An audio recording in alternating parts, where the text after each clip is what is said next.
Hi everybody. This session today is about a bit of a warm-up really, because we're going to be using pencils, and this is a great way to start. If you're a beginner, I really thoroughly recommend that you get to grips with all the different types of pencils first. Drawing is a great way to then take forward into painting if you want to go in that direction, especially a bit of observational drawing as well. So it's a nice fun task, and it's one that might produce results that you are surprised by, and hopefully in a good way. So if you've got any questions, you can obviously email me. There will be some pointers on a document that you can use just to help you along in the future, and I look forward to hearing from you, and I hope you enjoy this little warm-up. So the first thing we're going to do is look at the different types of pencil that you can use to do a drawing. And there are basically two camps of pencils. You've got the H pencils and you've got the B pencils. And within that range, I think it goes out to about 12 or even beyond of each step of the H and the B. And the essential difference between H and B is H is for hardness and B is for blackness. And right centrally you have the HB pencil, which tends to cover both of those camps. So just to give a little introduction to you, I've picked a 3H pencil to begin with, and what I'm going to do is I'm just going to use maximum pressure to start off with, and then very gently start to taper it out. And the reason that I'm doing this is that I want to be able to compare the values and the tones that I can get from using the different types of pencil. Now obviously this is going to be influenced by the paper that you're using as well. Now I suggest that if you're new to painting and drawing, you use a standard mixed media pad, because then you can do both wet and dry media. So as you can see, I've applied dense pressure here, and I'm just bringing the pressure up now to almost the lightest touch that I can possibly achieve on this piece of paper. But it still looks quite light and quite grey.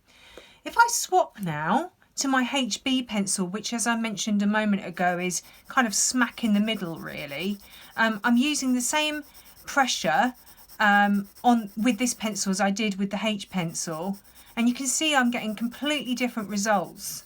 It's covering the paper much more, and it's much softer because indeed the lead in the pencil is much softer, and these types of pencils start to wear down very quickly because they are soft. So your H pencil, being hard, is going to keep a nice sharp end to it for longer, whereas your B pencils won't. So that's my smack bang in the middle pencil, HB, and I'm going to go over to a 2B pencil now. And this is where I'm going to start to achieve maximum blackness really. And you can play around with all of your different pencils in this way to see what kind of coverage you can achieve. How will you get on using them for detail?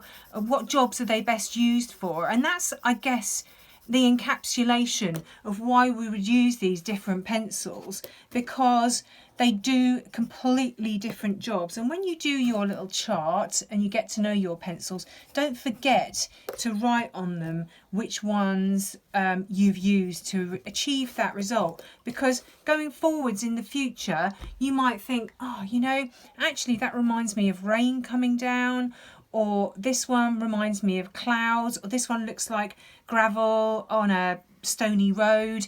And then you can learn to mix and match your pencils depending on the job you're trying to do. I would say primarily your H pencils are for achieving detail, and I will show you that in a moment when we go on to do our upside down drawing.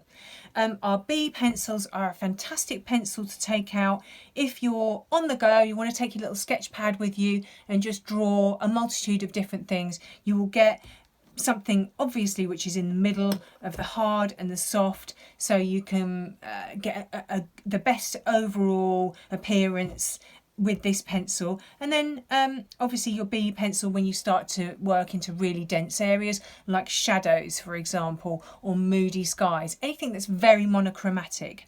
So that's a little introduction to our pencils. So now that we've looked at pencils, we're going to look at a couple of little additions that you can use along with your pencil drawing. And I'm going to look at stumps, and I'm going to look at the different kind of eraser that you can use.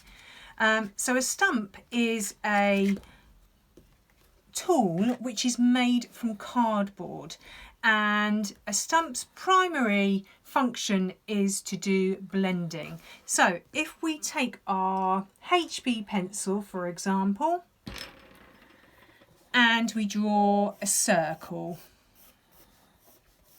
just a very quick circle or a couple of lines. And say, for example, we wanted to shade one part, almost like a tree trunk, I guess, or this circle could now turn into a sphere.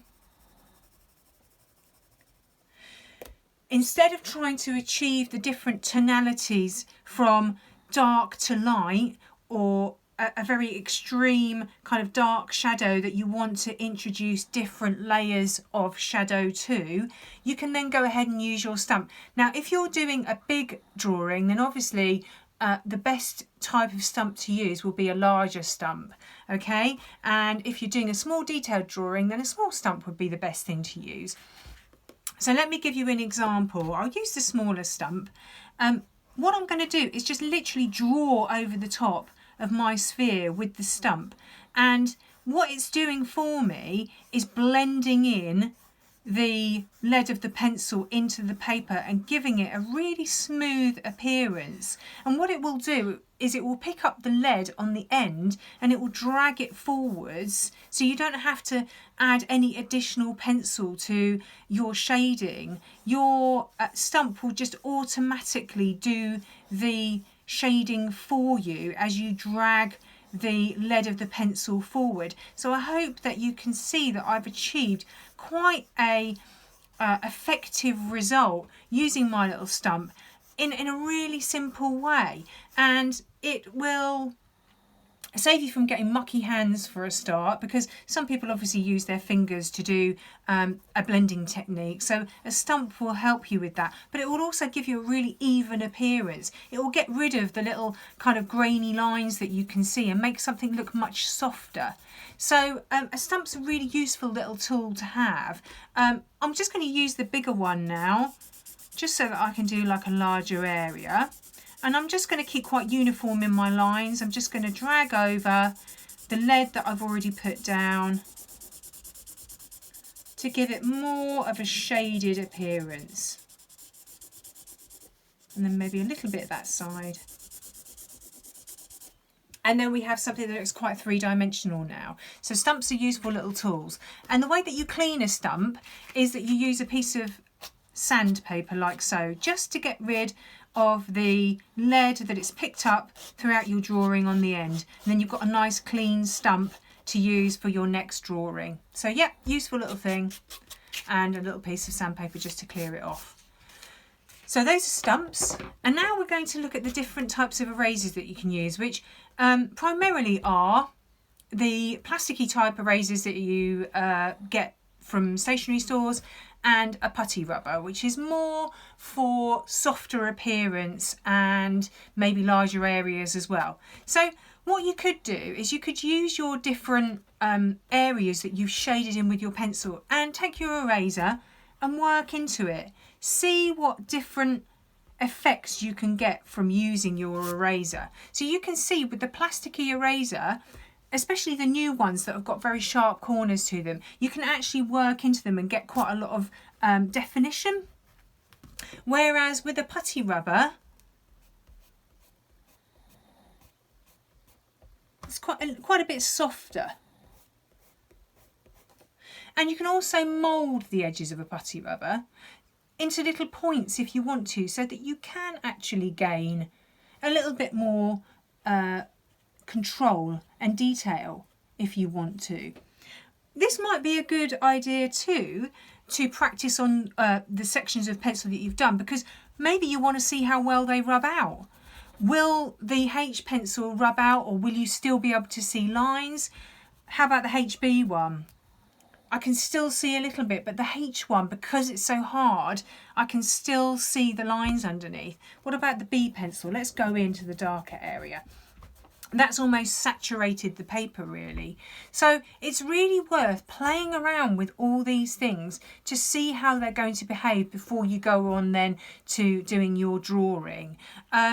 So there's different tools that you can use. You can keep it really simple if you want to. There's no reason why you have to use a putty rubber, but it's just so that moving forward, if you do get more and more involved in doing drawing, then that's really an understanding that you'll have towards these different tools and techniques and what they can be used for. So now we can go ahead and start our drawing using our different pencils, perhaps our different erasers, and maybe our stump as well, and see what results we can achieve.